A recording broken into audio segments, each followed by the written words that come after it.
नमस्कार दोस्तों, मैं विजय तिवारी। स्वागत है आपका हमारे YouTube channel the book society में, जहां हम आज की क्लास में सब्जेक्ट कोड BPSC 144 के चैप्टर नंबर 4 को डिस्कस करेंगे।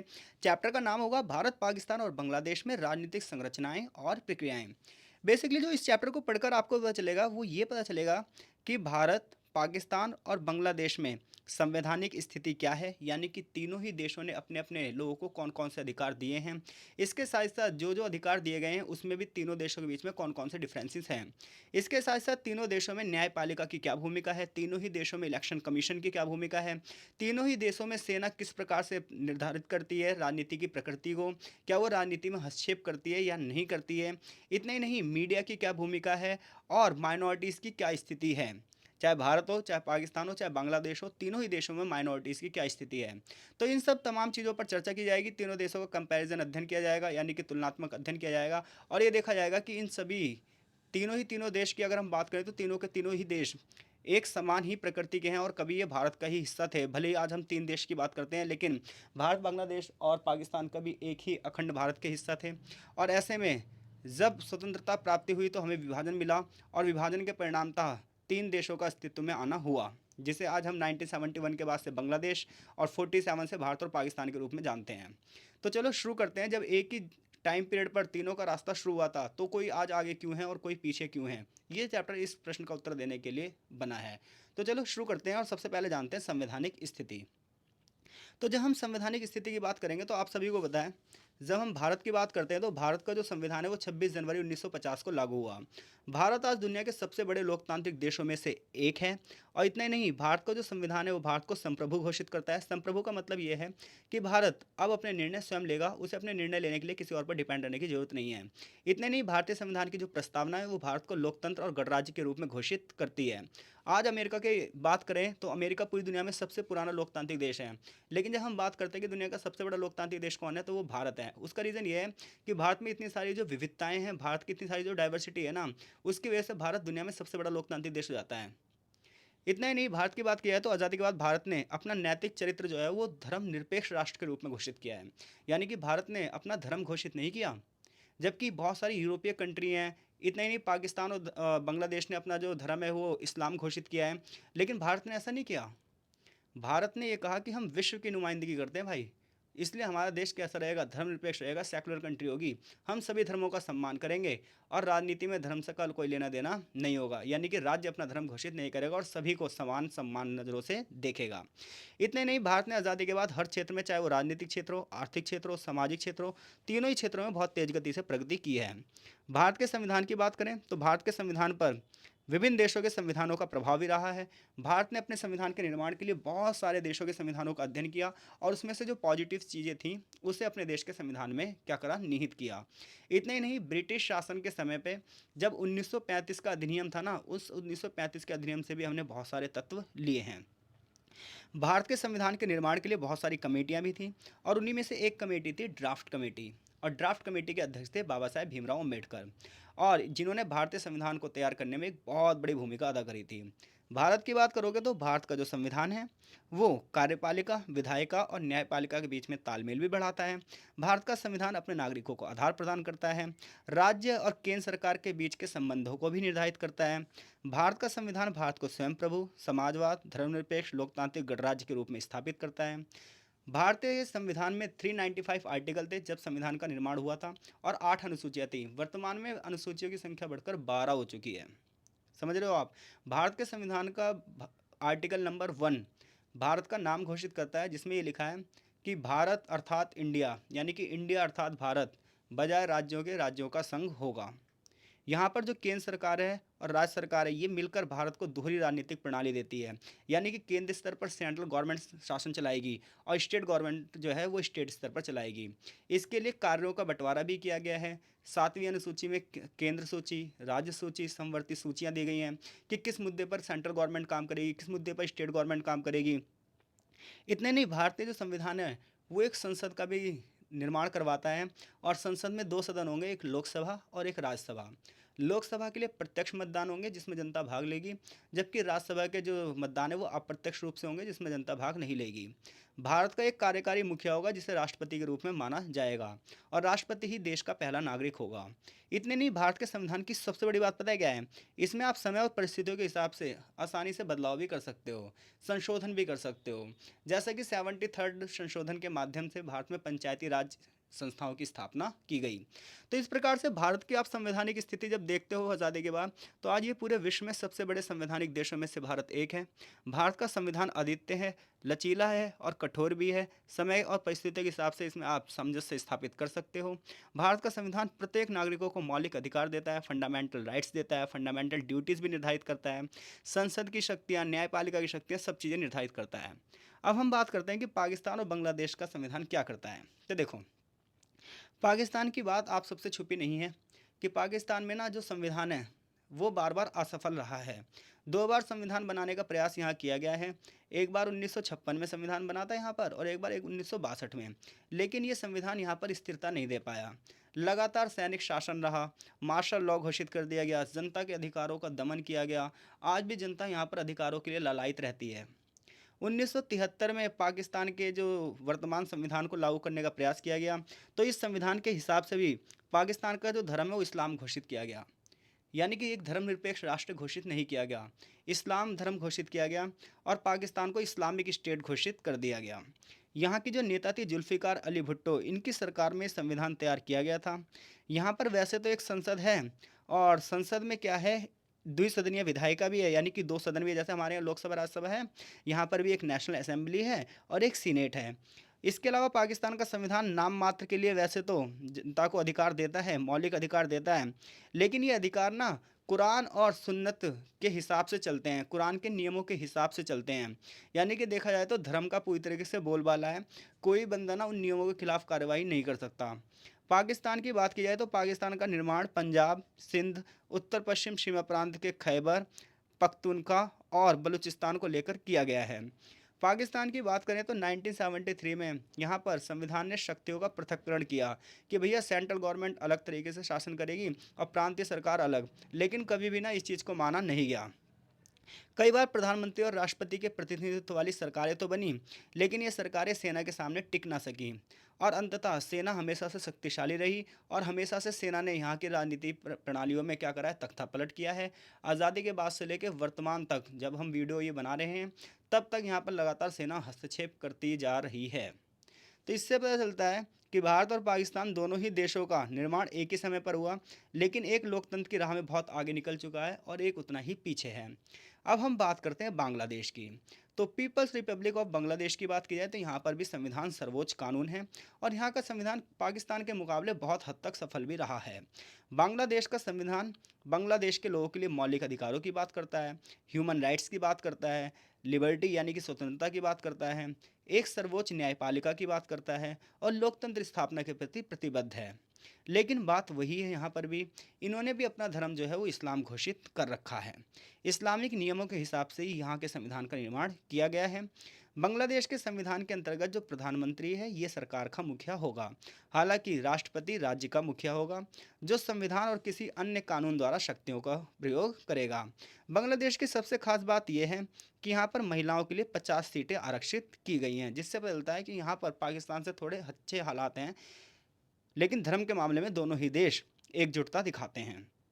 अब हम बात करते हैं, ये तो बात रही कि भारत, पाकिस्तान और बांग्लादेश में संवैधानिक स्थिति किस प्रकार से है। इससे हमें ये पता चलता है कि भारत की जो संवैधानिक स्थिति है, भारत जो हमारे अपने देशों को अधिकार दे रहा है, अपने देश के लोगों को अधिकार दे रहा है, उतने अधिकार पाकिस्तान और बांग्लादेश में लोगों के पास नहीं हैं। अब हम बात करते हैं अधिकारों की स्थिति की। तो देखो, भारत का जो संविधान है ना, या पाकिस्तान का संविधान है या बांग्लादेश का संविधान है, तीनों ही संविधानों में वैसे तो प्राकृतिक न्याय की बात की है, नेचुरल जस्टिस की बात की है कि किसी भी व्यक्ति के साथ अन्याय नहीं होना चाहिए।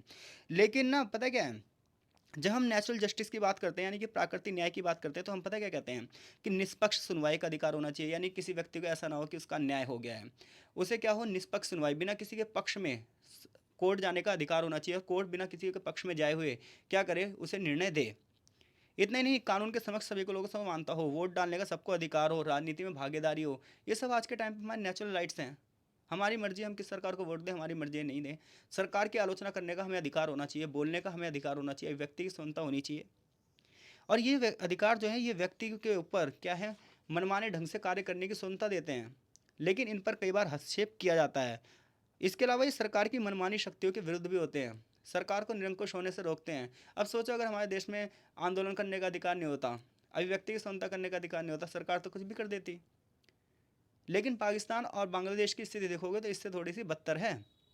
भारत की बात करोगे तो भारत में आज़ादी से पहले जितने भी स्वतंत्रता सेनानी थे, उन्होंने अधिकारों के महत्व को महसूस किया था। उन्होंने ये देखा था कि आज़ादी से पहले ही कि हम भैया अधिकारों की, जब भी हम आज़ाद होंगे हर एक व्यक्ति को अधिकार जरूर देंगे, क्योंकि अधिकारों की तो सारी लड़ाई है। इसलिए जब भारत का संविधान लागू हुआ तो भारत के संविधान के भाग 3 में फंडामेंटल राइट्स रखे गए, यानी कि मौलिक अधिकार रखे गए, जैसे स्वतंत्रता का अधिकार, समानता का अधिकार, शिक्षा का अधिकार है आपको। इतना ही नहीं, अल्पसंख्यकों को भी अधिकार दिए गए हैं, संवैधानिक उपचारों का भी अधिकार है, बाल मजदूरी ना हो इसलिए बाल श्रमिकों के लिए विभिन्न प्रकार के अधिकारों की नियुक्ति की गई है। तो भारत के संविधान की बात करोगे तो भारत के संविधान में पहले 7 मौलिक अधिकार थे, वर्तमान में 6 हैं। इसी के तहत भारत में जाति, धर्म, लिंग, नस्ल इसके आधार पर कोई भेदभाव नहीं होना चाहिए, सभी लोगों को अधिकार मिले हैं। लेकिन जब आप पाकिस्तान के संविधान का अध्ययन करोगे तो पाकिस्तान के संविधान के अनुसार सभी नागरिकों को कानून के समक्ष वैसे तो समानता दी गई है। इसके संविधान में कुल 25 अधिकार दिए गए हैं, जिसमें से 15 अधिकार राजनीतिक अधिकारों हैं, जबकि जो 10 हैं वो सामाजिक अधिकारों पर चर्चा करते हैं। बांग्लादेश का संविधान भी मौलिक अधिकार देता है, जिसका उद्देश्य यह है कि धर्म, जाति, लिंग, रंग, जन्म स्थान के आधार पर भेदभाव ना हो, मानव तस्करी ना हो, जबरदस्ती किसी से काम ना करवाया जाए, बोलने की स्वतंत्रता दी गई है, धर्म की स्वतंत्रता दी गई है। बांग्लादेश के संविधान में अनुच्छेद 27 से लेकर 44 तक नागरिक अधिकारों की गारंटी दी गई है। तो ये तीनों ही देशों में किसकी भूमिका थी, अधिकारों की भूमिका थी। अब हम बात करते हैं जुडिशरी का हालात क्या हैं, यानी कि न्यायपालिका की हालात क्या हैं। तो जैसे कि भारत के बारे में आपको पता ही है, भारत में सरकार के 3 अंग हैं, कार्यपालिका, विधायिका, न्यायपालिका, एग्जीक्यूटिव, इसके अलावा ज्यूरी। तो कार्यपालिका, विधायिका और जो न्यायपालिका हैं, इन तीनों को ही आपस में तालमेल स्थापित किया गया है। इन तीनों के बीच में इस प्रकार से शक्तियों का पृथक्करण किया गया है कि तीनों के बीच में तालमेल बना रहे। इतना ही नहीं, भारत में जब आप न्यायपालिका की बात करोगे तो सबसे सर्वोच्च पर सुप्रीम कोर्ट है, उसके नीचे हाई कोर्ट है और उसके नीचे निचली अदालतें आती हैं। सर्वोच्च न्यायालय जो है वो पूरी की पूरी ज्यूरी को कंट्रोल करता है और उसका निर्णय सर्वमान्य होता है। कोई भी बंदा सर्वोच्च न्यायालय के जितने भी आदेश हैं उनके खिलाफ नहीं जा सकता, वरना न्यायालय की अवमानना हो जाएगी। भारत का सर्वोच्च न्यायालय जो है वो संविधान के अंतर्गत सभी चीज़ों की देखरेख करता है, संविधान की व्याख्या करता है। जब भी संविधान के शब्दों को लेकर कोई मतभेद होते हैं तो उसके लिए भी कार्यवाही करता है। संसद जितने भी कानून बनाती है उन कानूनों की जांच करता है कि ये कानून अधिकारों के तहत बनाए गए हैं या नहीं बनाए गए, क्या इससे किसी व्यक्ति के अधिकार कम तो नहीं हो रहे हैं। अगर किसी व्यक्ति के मौलिक अधिकार कम हो रहे हैं किसी भी कानून से, तो उस कानून को रद्द भी कर देता है भारत का सर्वोच्च न्यायालय। इतना ही नहीं, विभिन्न राज्यों के बीच में जो मतभेद होते हैं उन मतभेदों को भी सॉल्व कौन करता है, सर्वोच्च न्यायालय। सर्वोच्च न्यायालय एक गारंटी देता है कि प्रत्येक व्यक्ति को निष्पक्षता से न्याय मिल सके। तो ये तो रही भारत की बात। अब हम बात करते हैं पाकिस्तान में। तो पाकिस्तान में जो न्यायपालिका है ये वैसे तो इसे अधिकार कागजों में बहुत सारे मिले हुए हैं, लेकिन जो ये न्यायपालिका है ये उस हिसाब से कार्य नहीं कर पाते जिस हिसाब से इसे कार्य करना चाहिए। यहाँ पर भी उच्च न्यायालय हैं, निचली अदालतें हैं, यानी कि एक तरीके से भारत जैसी जो न्यायपालिका की व्यवस्था है वैसी थोड़ी थोड़ी पाकिस्तान में है। लेकिन पाकिस्तान की जो न्यायिक प्रणाली है वो इस्लामिक मूल्यों के प्रति झुकाव रखती है। तो ऐसे में वहाँ पर जो निर्णय दिए जाते हैं वो धार्मिक आधारों पर केंद्रित होकर दिए जाते हैं, इस्लामिक लॉ कोर्ट यानी कि शरिया के हिसाब से दिए जाते हैं, इसलिए इसे शरीयत कोर्ट भी कहा जाता है। संसद द्वारा जितने भी कानून हैं उस कानूनों की जांच करता है यहाँ का न्यायपालिका, और वो ये देखता है कि ये कानून शरिया के हिसाब से हैं या नहीं हैं। अगर शरिया के हिसाब से वो कानून नहीं हैं तो उन कानूनों को रद्द कर दिया जाता है। लेकिन फिर भी कई अवसर पाकिस्तान में ऐसे दिखाई दिए हैं जहाँ पर सैनिक तख्ता पलट हुआ है और सेना ने सारी शक्तियाँ अपने कंट्रोल में कर ली हैं। ऐसे में न्यायपालिका की स्वतंत्रता पर समय समय पर प्रश्न उठे हैं, न्यायपालिका की स्वतंत्रता पर आए दिन सैनिक शासन हावी हो जाता है। इसी प्रकार से अगर हम बात करें पाकिस्तान के आगे, तो पाकिस्तान की न्यायिक प्रणाली में क्षमता, निष्पक्षता और विश्वसनीयता नहीं है। आए दिन जितने भी निर्णय होते हैं वो किसी के पक्ष में लिए जाते रहे हैं। निचली अदालतों को तो भ्रष्ट और अक्षम माना जाता है, ये धनी लोगों के लिए कार्य करती है। धार्मिक जो हस्तियां हैं, धार्मिक जो गुरु हैं उनके अधीन होकर कार्य करती है। अब हम बात करते हैं बांग्लादेश की। इससे पता चलता है कि पाकिस्तान में जो न्यायिक व्यवस्था है वो बिल्कुल जीरो लेवल पर है। इवन आप ये देख सकते हो कि सबसे भ्रष्ट न्याय व्यवस्थाओं में से एक है। बांग्लादेश की जब हम बात करते हैं तो बांग्लादेश में 1972 के संविधान के तहत एक सर्वोच्च न्यायालय की स्थापना की बात की गई थी और 2007 के बाद से तो न्यायपालिका की शक्तियां भी अलग कर दी हैं। यहाँ पर न्यायिक मजिस्ट्रेट की अदालतों को कार्यपालिका से अब अलग कर दिया गया है ताकि न्यायपालिका की स्वतंत्रता बनी रहे, सरकार की उसमें ज़्यादा भूमिका ना हो।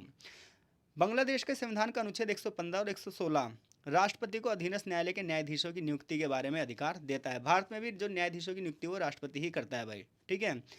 तो हालांकि बांग्लादेश में भी जो न्यायपालिका है वो भी शरीयत से थोड़ा सा प्रभावित है, वो भी धार्मिक नियमों से थोड़ा सा प्रभावित है। तो इस प्रकार से तीनों देशों की न्यायिक व्यवस्थाओं का जब आप अध्ययन करोगे तो इससे पता चलता है कि भारत की जो न्यायपालिका है वो कहीं ज़्यादा स्वतंत्र है अन्य दोनों देशों के मुकाबले। तो अब तक हमने चैप्टर में क्या क्या पढ़ा भाई? अब तक हमने चैप्टर में पढ़ा कि संविधान के हिसाब से, अधिकारों के हिसाब से और न्यायपालिका के हिसाब से तीनों देशों में कितना बड़ा अंतर है। अब हम बात कर रहे हैं किसी भी लोकतांत्रिक देश की सबसे बड़ी संस्था जिसका नाम है इलेक्शन कमीशन की। क्योंकि किसी भी देश का जो लोकतांत्रिक चरित्र होता है ये चुनाव में होता है, क्योंकि जनता चुनाव के माध्यम से अपने प्रतिनिधि को चुनती है। तो भारत में चुनाव करवाने के लिए 1950 में चुनाव आयोग की स्थापना की गई, यानी कि इलेक्शन कमीशन की स्थापना की गई 25 जनवरी 1950 को। भारत में चुनाव आयोग एक स्वायत्त संस्था है, एक स्वतंत्र संस्था है और स्थायी संस्था है। ये संवैधानिक निकाय है जिसकी स्थापना संविधान के माध्यम से की गई है। ये लोकसभा, राज्यसभा और राज्य विधानसभाओं के लिए चुनाव करवाता है और इसकी ये जिम्मेदारी रहती है कि स्वतंत्र और निष्पक्ष चुनाव करवाए। प्रत्येक राजनीतिक पार्टी को उनके चुनाव चिन्ह प्रदान करना, वोटर लिस्ट तैयार करना, चुनाव में किसी प्रकार की धांधली ना हो इस प्रकार से चुनाव आयोजित करवाना। इतना ही नहीं, 5 साल से पहले अगर सरकार बर्खास्त होती है तो उसकी भी जांच करना और दोबारा से चुनाव करवाना, चुनाव किस दिन होंगे, मतगणना कैसी होगी, चुनाव में किन तकनीकों का प्रयोग किया जाएगा, ये सब इलेक्शन कमीशन अपनी चीज़ें ध्यान में रखता है। 1973 के बाद तो राज्य चुनाव आयोग की भी स्थापना हुई जो पंचायतों के चुनाव करवाता है। तो इस तरीके से देखा जाए तो लोकतंत्र के चरित्र में चुनाव आयोग एक बहुत बड़ी भूमिका निभाता है। भारत में जो चुनाव आयोग है पहले एक सदस्य था, अब बहुसदस्यीय है। पाकिस्तान की बात करोगे, पाकिस्तान का भी खेल यही है। पाकिस्तान में भी एक चुनाव आयोग है, स्वतंत्र और स्वायत्त चुनाव करवाना इसकी जिम्मेदारी है। लेकिन इसकी सबसे बड़ी कमी यह है कि ये 5 सदस्यीय है, यानी कि जैसे भारत में एक सदस्य था अब 3 सदस्य है, लेकिन पाकिस्तान में 5 सदस्यों की नियुक्ति करनी पड़ती है जो कि एक बहुत बड़ा विवादात्मक मुद्दा बन जाता है। वैसे तो विधानसभाओं, स्थानीय सरकार की चुनाव की जिम्मेदारी पाकिस्तान के चुनाव आयोग पर है, लेकिन यहाँ पर आए दिन राजनीतिक संकट रहता है और सेना सारी सारी संस्थाओं पर कब्जा कर लेती है। तो ऐसे में प्रधानमंत्री और विपक्षी दलों के बीच में आए दिन मतभेद दिखाई देते हैं और चुनाव आयोग पर आए दिन प्रश्न चिन्ह भी लगते हैं कि ये सही से अपना कार्य नहीं कर रहा है। बांग्लादेश की बात करोगे तो देखो, बांग्लादेश में चुनाव आयोग एक स्वतंत्र चुनाव है और इसका भी काम वही है जो भारत में है। बांग्लादेश के संविधान का अनुच्छेद 118 राष्ट्रपति और संसद के चुनाव के लिए, मतदाता सूची तैयार करने के लिए, निर्देशन के लिए, कंट्रोल के लिए एक चुनाव आयोग की स्थापना करता है और राष्ट्रपति यहाँ के मुख्य चुनाव आयुक्त को नियुक्ति करते हैं। इसी तरीके से भारत में भी मुख्य चुनाव आयुक्त की जो नियुक्ति है वो राष्ट्रपति के परामर्श से की जाती है। अब हम तीनों ही देश में सेना की भूमिका की बात करेंगे। देखो, किसी भी देश में जो सबसे बड़ा पिलर होता है वो होती है सेना, क्योंकि सेना ही सिक्योरिटी दे रही है। लेकिन क्या सेना का संबंध राजनीति से होना चाहिए? ये बहुत बड़ा प्रश्न हर देश में रहता है कि सेना को राजनीतिक भूमिका अदा करनी चाहिए, नहीं करनी चाहिए। तो जब आप भारत की बात करोगे तो भारत में जो सेना है ना वो अराजनीतिक है, यानी कि उसका राजनीति से कोई लेना देना नहीं है। उसकी वफादारी व्यक्तियों से नहीं है बल्कि देश के प्रति है। कौन व्यक्ति शासन में है, कौन व्यक्ति शासन में नहीं है, किसी से लेना देना नहीं है इंडियन आर्मी का। उसका लेना देना इंडिया है कि नहीं है। वो इंडिया की सरहदों के लिए वर्क कर रही है, वो कांग्रेस या बीजेपी या अन्य पार्टियों के लिए नहीं कर रही है। ऐसे में भारत की सेना की जो वफादारी है वो भारतीय संविधान के प्रति समर्पित है, जिसका प्रतिरूपण राष्ट्रपति में है। राष्ट्रपति तीनों सेनाओं का प्रमुख कमांडर के रूप में क्या करता है, कार्य करता है। आपातकालीन परिस्थितियों में सेना एकजुट होकर अपना प्रदर्शन करती है। देश की संप्रभुता, एकता और अखंडता की रक्षा करने के लिए समय समय पर भारतीय जवानों ने अपने बलिदान दिए हैं। लेकिन वहीं जब आप पाकिस्तान की बात करोगे तो पाकिस्तान के लोकतंत्र में सैनिकों की हमेशा से हस्तक्षेप रहा है, वहाँ की राजनीति में पूरी तरीके से हस्तक्षेप रहा है। कई बार सैन्य तख्ता पलट हुए हैं, जैसे आज़ादी के बाद जनरल अयूब खान ने सत्ता अपने हाथ में ले ली थी। फिर आगे चलकर 1969 में जनरल याहिया खान ने सत्ता अपने हाथ में ले ली थी। 1977 में जनरल जियाउल हक ने सत्ता अपने हाथ में ले ली थी। 1999 में जनरल परवेज मुशर्रफ ने तख्ता पलट किया था। सैनिक शासन के दौरान सेना ने पता है क्या करा, कर्मचारियों की भूमि जब्त कर ली, व्यवसायियों के लिए लाइसेंस प्रदान किए, यानी कि लाइसेंसिंग व्यवस्था शुरू करी। आप अगर आज के टाइम पे पाकिस्तान का इतिहास उठाकर देखोगे तो इसके बड़े बड़े जो सेनापति रहे हैं, बड़े बड़े जो सैनिक रहे हैं, इनकी अपनी आटों की मिल चलती है, अपनी चीनी की मिल चलती हैं। ऐसा लगता है कि सेना में कम और व्यापारी बनकर ज़्यादा लाभ कमा रहे हैं। इतना ही नहीं, सैनिकों की बड़े बड़े निगमों में, कॉरपोरेट सेक्टरों में बड़े पैमाने पर भागीदारी रही है। वर्तमान परिदृश्य में भी यही दावा किया जा रहा है। पाकिस्तान में जो सेना है वो अपने हिसाब से प्रधानमंत्री को एक कठपुतली की तरह नचाती है, और जब उसे लगता है कि प्रधानमंत्री उसके हिसाब से कार्य नहीं कर रहा तो उसे हटाकर अपनी सत्ता की स्थापना करती है, जैसे कि इमरान खान के साथ भी वर्तमान में यही हो रहा है। ऐसे ही एक किताब लिखी गई है रोहित खान ने, ए ड्रीम गन सौर में, जिसमें पाकिस्तान की संवैधानिक स्थिति पर प्रश्न चिन्ह लगाए गए हैं। तो देखा जाए तो पाकिस्तान में सेना पूरी तरीके से राजनीति में हस्तक्षेप कर रही है, जबकि भारत में ऐसा नहीं है। बांग्लादेश में बात की जाए तो बांग्लादेश में शुरुआत में 1971 में मुजीबुर रहमान की सरकार बनी और एक संवैधानिक सरकार बनी। लेकिन आगे चलकर बांग्लादेश की राजनीति भी उठापटक वाली रही, राजनीतिक समीकरण बदले और यहाँ पर भी सेना ने बीच बीच में हस्तक्षेप किया। जैसे कि 1976 में जनरल जिया उल हक ने क्या करा, बांग्लादेश की राजनीति पर अधिकार कर लिया और मुजीबुर रहमान और उनके पूरे परिवार की हत्या करवा दी। हालांकि आगे चलकर इनकी भी हत्या हो गई थी और मोहम्मद इरशाद ने सारी की सारी राजनीतिक गतिविधियां अपने कंट्रोल में कर ली। हालांकि आगे चलकर जनता ने आंदोलन किया और वर्तमान में यहाँ की जो सेना है उसका कार्यक्षेत्र अलग कर दिया गया है 2011 के बाद से, और राजनीति का क्षेत्र अलग कर दिया, यानी कि वर्तमान में यहाँ पर शांति और एक लोकतांत्रिक चुनाव से सरकार चल रही है। अब हम बात कर रहे हैं तीनों ही देशों में मीडिया की भूमिका की। देखो, किसी भी देश में कार्यपालिका, विधायिका और न्यायपालिका के बाद जो सबसे बड़ी संस्था है वो होती है मीडिया। भारत जैसे देशों की आप बात करोगे तो भारत में मीडिया लोकतंत्र का चौथा स्तंभ है। हम सभी को पता है कि मीडिया मिनट से पहले राजनीति में किस तरीके से समीकरण को बदलती है, ये हम सभी जानते हैं। ये मीडिया के ऊपर डिपेंड करता है कि वो किस पार्टी को इस बार चुनाव में सबसे ज़्यादा समर्थन देने वाली है, क्योंकि मीडिया सोसाइटी को पूरी तरीके से प्रभावित करती है। मीडिया का सीधा संबंध पॉलिटिक्स से है।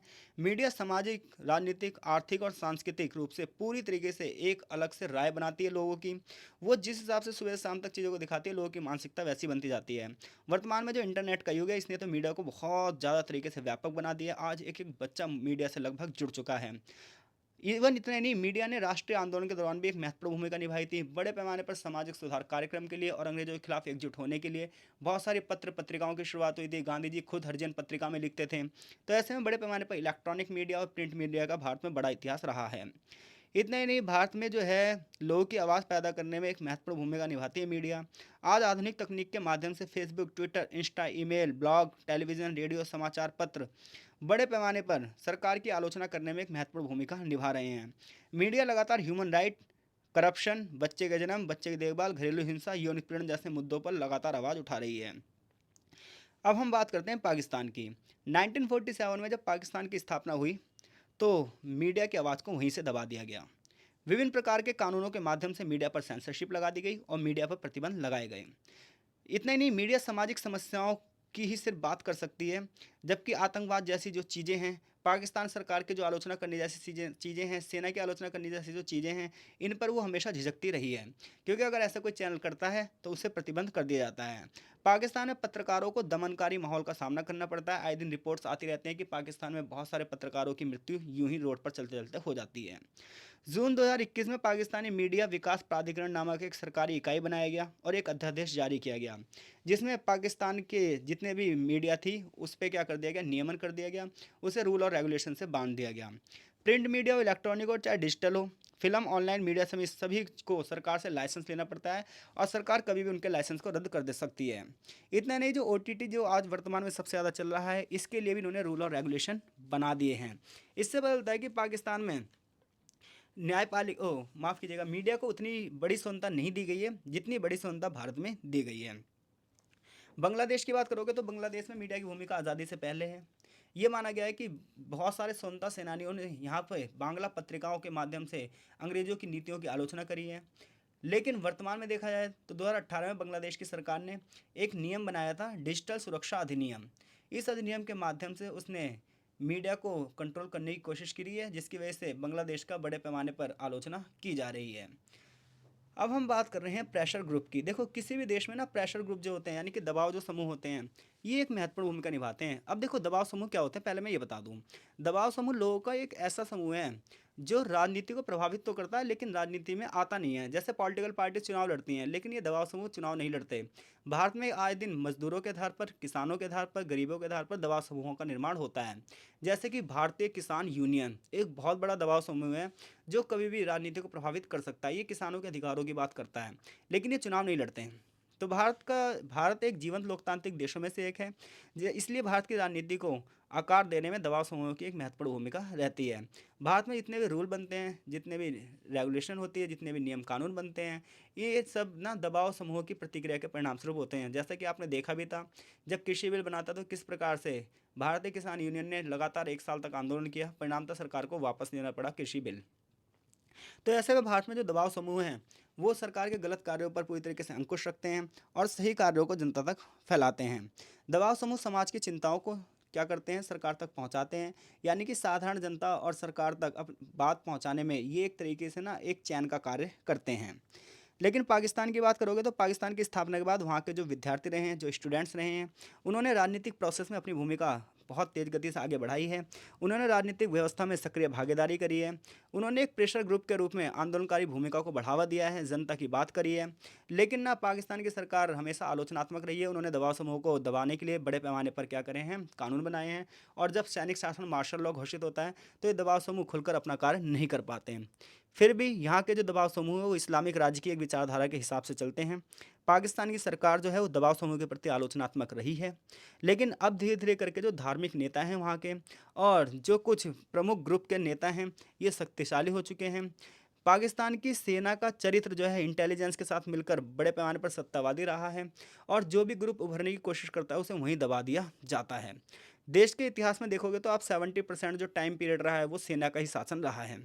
कुल मिलाकर पाकिस्तान में हमेशा हर जगह आपको परस्पर संघर्ष दिखाई देगा। नागरिक और सेना के बीच में संघर्ष दिखाई देगा, विभिन्न जातीय और प्रांतीय समूह के बीच में संघर्ष दिखाई देगा, इस्लामवादियों और धर्मनिरपेक्षतावादियों के बीच में बड़े पैमाने पर संघर्ष होगा। इस्लामिक विचारों से सेना में लगातार तेजी से प्रभावित होती रहेगी। धार्मिक समूह जो अलग अलग हैं, यानी कि है तो ये इस्लामिक देश लेकिन यहाँ पर भी बहुत सारे धार्मिक समूह हैं। अहमदिया मुसलमानों को तो आए दिन बड़े पैमाने पर प्रताड़ित यहाँ पर किया जाता है। तो लोग जब जब यहाँ पर सड़कों पर निकलने के प्रयास करते हैं तो गोलियों से इनका स्वागत किया जाता है। इसीलिए यहाँ की सरकार बदनाम है। फॉर एग्जाम्पल यहाँ पर दिया गया है कि यहाँ पर दबाव समूहों का जो निर्माण है वो धार्मिक महासभाओं द्वारा किया जाता है। बड़े पैमाने पर शुक्रवार को जब नमाज अदा करने के लिए लोग आते हैं तो इन्हें बड़े पैमाने पर व्याख्यान दिए जाते हैं और बड़े बड़े शक्तिशाली समूहों का निर्माण किया जाता है। और जिसकी वजह से कई बार सरकार से इनकी सीधा सीधी बातचीत हो जाती है।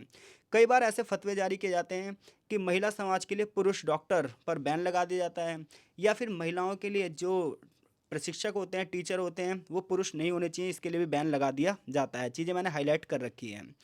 कोई बंदा अगर ईश निंदा करता है, भगवान की निंदा करता है, तो उसको दंड के रूप में पत्थर मारने, कोड़े मारने, अंगों को काटने या मृत्युदंड जैसे प्रावधान यहाँ पर लागू किए गए हैं। इवन 2018 में तो नृत्य और संगीत पर भी प्रतिबंध लगा दिया गया था।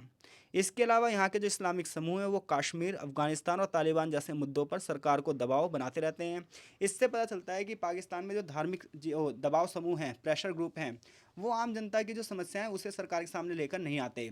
वो सिर्फ और सिर्फ धार्मिक मुद्दों पर बात करते हैं और समाज को कट्टर फैनेटिक बनाने की बात करते हैं। जबकि भारत में देखोगे तो किसान जैसे मुद्दे, शिक्षा का मुद्दा, महिलाओं का मुद्दा आए दिन उठता रहता है। बांग्लादेश की बात करोगे तो बांग्लादेश में स्टूडेंट्स ने बहुत बड़ा योगदान दिया है। उन्होंने ही बांग्लादेश की स्वतंत्रता में बलिदान दिया है। आज बांग्लादेश में बहुत सारे दबाव समूह कार्य कर रहे हैं, जिसमें से सबसे बड़ा दबाव समूह है Bangladesh centre for worker solidarity, या फिर जिसे हम BCWS भी कहते हैं। और एक और संस्था है बांग्लादेश रूरल एडवांस्ड कमेटी। ये सब ना शरणार्थियों के लिए काम कर रही हैं जो 1971 युद्ध के समय के बाद भारत में आ गए थे, उन्हें वापस बसाने का वर्क कर रही हैं। जिससे पता चलता है कि बांग्लादेश में जो NGO की भूमिका है वो गरीबी खत्म करने के लिए बड़े पैमाने पर प्रयासरत है। आगे हम माइनॉरिटीज़ की बात करेंगे और फिर सिविल सोसाइटी की, जिसके बाद ये चैप्टर फिनिश हो जाएगा। जब हम माइनॉरिटीज़ की बात करते हैं या अल्पसंख्यकों की बात करते हैं तो देखो, अल्पसंख्यक एक ऐसा समूह होता है जो शेष जनसंख्या की तुलना में कम होता है। जैसे भारत में हिंदुओं की संख्या ज़्यादा है, जबकि अन्य धर्मों को अल्पसंख्यक का दर्जा दिया गया है। लेकिन भारत का संविधान किसी के साथ कोई भेदभाव नहीं करता।